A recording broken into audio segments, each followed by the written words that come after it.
आप सभी का ऑनलाइन नर्सिंग सॉल्यूशंस में स्वागत है। आज के इस वीडियो में अपन डिस्कशन करते हैं बेड सोर, प्रेशर सोर और डेक्यूबाइट्स अल्सर के बारे में अपन डिस्कशन करते हैं।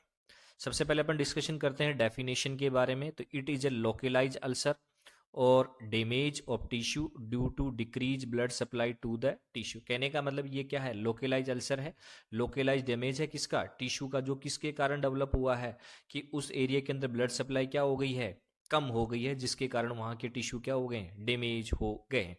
क्वेश्चन पूछा जाता है कि इसके दो दूसरे नाम क्या होते हैं, तो याद रखिएगा इसके दूसरे नाम से जाना जाता है प्रेशर शोर, प्रेशर अल्सर और डेक्यूबाइट्स अल्सर के नाम से भी जाना जाता है। अब अपन बात करते हैं इनके किन के कारण क्या क्या होते हैं। तो याद रखिएगा पहला कारण होता है प्रेशर, दूसरा होता है फ्रिक्शन, तीसरा होता है मॉइस्चर और चौथा होता है सीयर होता है। याद रखिएगा जो पहला जो कारण होता है प्रेशर, इसका क्या होता है, मोस्ट कॉमन कोज होता है। जब पेशेंट लंबे समय तक एक बेड रिडन रहता है तो वहाँ क्या जनरेट होता है, टिश्यू पे प्रेशर जनरेट होता है और प्रेशर जनरेट होने से वहाँ के टिश्यू में ब्लड सप्लाई क्या हो जाएगी, कम हो जाएगी। उसके बाद में अपन बात करते हैं फ्रिक्शन। फ्रिक्शन का मतलब है कि मरीज है वो हार्ड सरफेस पे लेटा है, रफ सरफेस पे लेटा है और बेड पे किसके साथ लेटा हुआ है, लूज बेडशीट के साथ लेटा हुआ है। ये सभी चीजें क्या डेवलप करती हैं, टिश्यू पे क्या करती हैं, फ्रिक्शन डेवलप करती हैं। उसके बाद में अपन बात करते हैं मॉइस्चर। मॉइस्चर इसका तीसरा कारण है। मॉइस्चर किन किन कंडीशन से डेवलप होती है, मरीज के अंदर स्वेटिंग हो रही हो, मरीज है वो यूरिन और स्टूल किस में पास कर रहा हो, क्लॉथ में कर रहा हो, या फिर ड्रिबलिंग ऑफ यूरिन है। ये सभी जो कारण है, ये सभी कारण आपकी स्किन पे क्या डेवलप करते हैं, मॉइस्चर डेवलप करते हैं। और मॉइस्चर के कारण क्या होती है, बैक्टीरियल ग्रोथ होती है और स्किन की इंटीग्रिटी को क्या करती है, डिस्टर्ब करती है। उसके बाद में बात करते हैं चौथा कारण इसका सीयर। सीयर बेसिकली किस किस के बीच में डेवलप होता है, क्लाइंट और जो सरफेस होती है उसके बीच में क्या होता है, डेवलप होता है। यदि मरीज लंबे समय तक बैठा रहे, मरीज को अपन एक ट्रॉली से दूसरी ट्रॉली पे अपन शिफ्ट करें या फिर एक बेड से दूसरे बेड पे शिफ्ट करें, या अपन क्या करते हैं, यदि मरीज लेटा हुआ और फोर्सफुली अपन बेडशीट को क्या कर रहे हैं, रिमूव कर रहे हैं, ये सभी कंडीशन क्या करते हैं, फोर्स जनरेट करती हैं और फोर्स के कारण वहां क्या डेवलप होती है, सीयर जनरेट होती है। उसके बाद में अपन बात करते हैं इसकी साइट्स की। तो याद रखिएगा थंब रूल है कि जहां जहां बोन होगी वहां वहां आपके बेड सोर होने की संभावना क्या रहेंगी, ज्यादा रहेंगी। तो आपकी जो मोस्ट कॉमन साइट्स होती हैं वो होती हैं बोनी प्रोमिनेंस। जहां जहां हार्ड बोन होगी, स्किन के टच में होगी, वहां वहां आपके बेड सोर होने की संभावना ज्यादा रहेगी।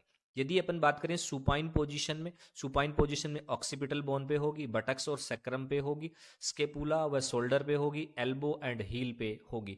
याद रखिएगा सुपाइन पोजीशन के अंदर जो मोस्ट कॉमन जो साइट होती है वो बटक्स और क्या होता है, सैक्रम।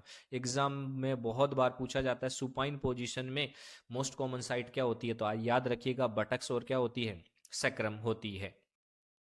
उसके बाद में अपन बात करते हैं कि मरीज प्रोन पोजीशन में लेटा हुआ तो वो उसको कहाँ कहाँ हो सकते हैं, याद रखिएगा ईयर, चिक, शोल्डर, नी। यदि मेल है जेनेटल एरिया में, यदि फीमेल है तो ब्रेस्ट पे और टॉयज पे वहां क्या होंगे, बेड सोर डेवलप होंगे। उसके बाद में अपन बात करेंगे इसकी मोस्ट कॉमन साइट क्या होती है। तो प्रोन पोजीशन में आपकी जो मोस्ट कॉमन साइट होती है वो कौन सी होती है, नी होती है। उसके बाद में अपन बात करते हैं यदि मरीज है साइड लाइन या लेटरल पोजीशन में लेटा है तो कहाँ कहाँ हो सकते हैं, तो याद रखिएगा ग्रेटर ट्रोंकेटर ऑफ हिप। उसके बाद में जो नी का जो आउटर साइड है वहां होंगे, एंकल पे होंगे, उसके बाद में किस पे होंगे, स्केपुला और रिब्स पे। यदि लेटरल साइड में या फिर साइड लेटरल में पूछे तो आपकी जो मोस्ट कॉमन साइट होगी वो कौन सी होगी, ग्रेटर ट्रोंकेटर ऑफ हिप होगी। उसके बाद में अपन बात करते हैं कि कौन कौन से मरीजों में आपकी रिस्क ज़्यादा होती है। तो याद रखिएगा long time bed ridden patient है उसमें ज़्यादा होती है, अनकॉन्शियस पेशेंट में होती है, डायबिटीज़ मेलाइटस में होती है, बर्न में होती है, डिहाइड्रेशन में, पैरालिसिस में, कोमा में और वेरी थिन पेशेंट में, और पेशेंट यदि प्लास्टर के साथ है, इन सभी में बेड सोर होने की संभावना क्या रहती है, ज़्यादा रहती है। लॉन्ग टाइम पेशेंट है वो यदि बेड पे रहेगा तो उसके मूवमेंट कम हो जाएंगे तो लगातार प्रेशर रहेगा। अनकॉन्शियस पेशेंट है वो अपने आप नहीं होगा। इसके अंदर क्या ग्लूकोज का लेवल क्या रहता है, ज़्यादा रहता है। इसके अंदर फ्लूइड का लेवल क्या हो जाता है, कम हो जाता है। मतलब फ्लूइड की क्या होती है, शिफ्टिंग होती है, जिसके कारण क्या बनते हैं, आपके बेड सोर बनते हैं। डिहाइड्रेशन में ऑलरेडी आपका बॉडी का जो फ्लूइड है वो क्या हो जाएगा, कम हो जाएगा। पैरालिसिस जो पार्ट है उसमें सेंसेशन क्या हो जाएगा, कम हो जाएगा। कोमा वाला और अनकॉन्शियस तो सेम है।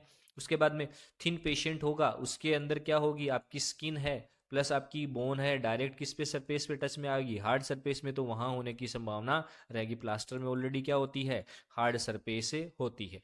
अब अपन बात करते हैं कि इसकी क्या क्या स्टेजेज होती हैं। तो स्टेज फर्स्ट के अंदर बात करें तो इसके अंदर एपिडर्मिस क्या होती है, इन्वॉल्व होती है। स्किन आपकी इंटैक्ट रहती है, स्किन का जो कलर होता है वो रेडनेस होता है। आपकी जो स्किन की जो टेम्परेचर होता है वो या नॉर्मल जो स्किन है उससे क्या मिलेगा, या तो वार्म मिलेगा या फिर क्या मिलेगा, कूल मिलेगा। उसके बाद में अपन बात करते हैं स्टेज सेकंड की।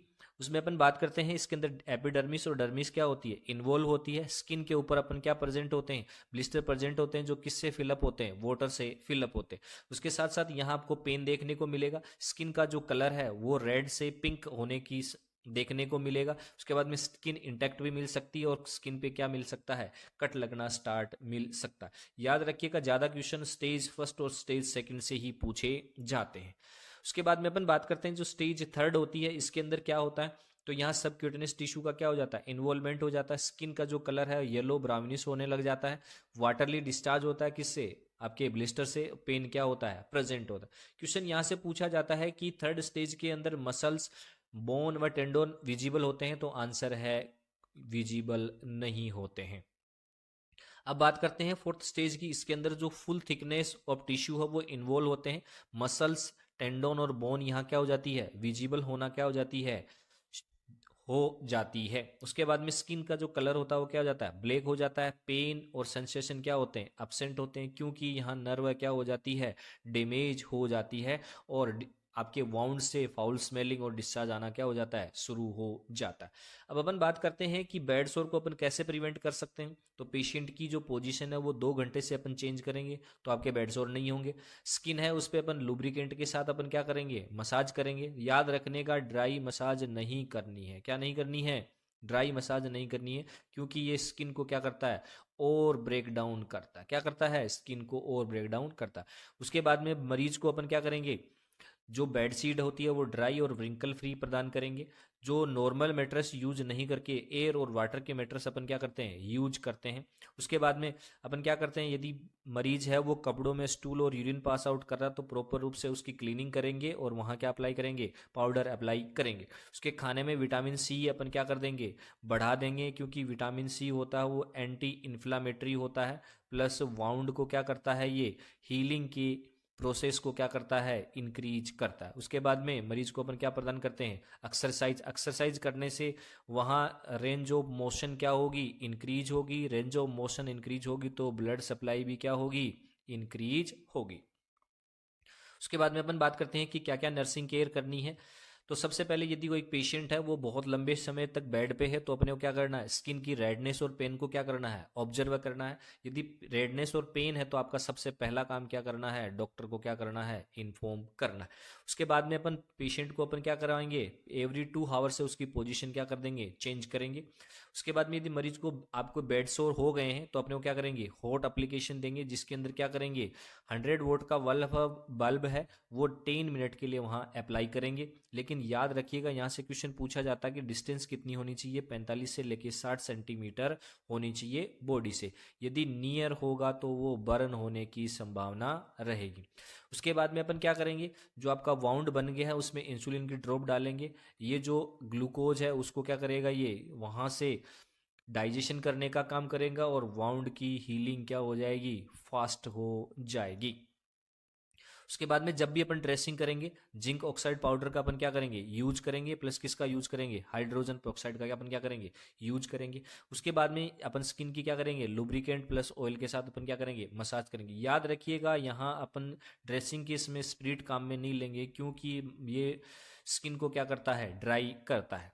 उसके बाद में अपन बात करते हैं कि जो आपका बेड सोर होता है उसको असेस करने के लिए 2 टूल होती हैं। पहली होती है नॉर्डन स्केल, दूसरी होती है ब्रेंडन स्केल। ब्रेंडन स्केल आपकी क्या होती है, मोस्ट कॉमन यूज होती है। ब्रेंडन स्केल के अंदर फिर फर्दरली 6 क्लास होती हैं, जिसके अंदर sensory perception, moisture, activity, mobility, nutrition और सीयर जैसे पॉइंट इंक्लूड किए जाते हैं। इसका जो टोटल स्कोर होता है वो 6 से लेके 23 होता है। माइल्ड रिस्क के लिए इसका स्कोर होता है 15 से 18, मॉडरेट के लिए 13 से 14 और सीवियर के लिए 12।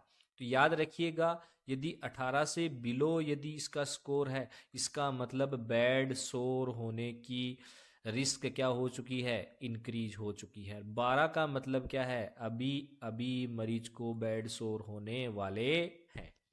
आज की इस वीडियो में इतना ही। वीडियो पसंद आया तो लाइक करें, शेयर करें, चैनल को सब्सक्राइब करें। Thank you.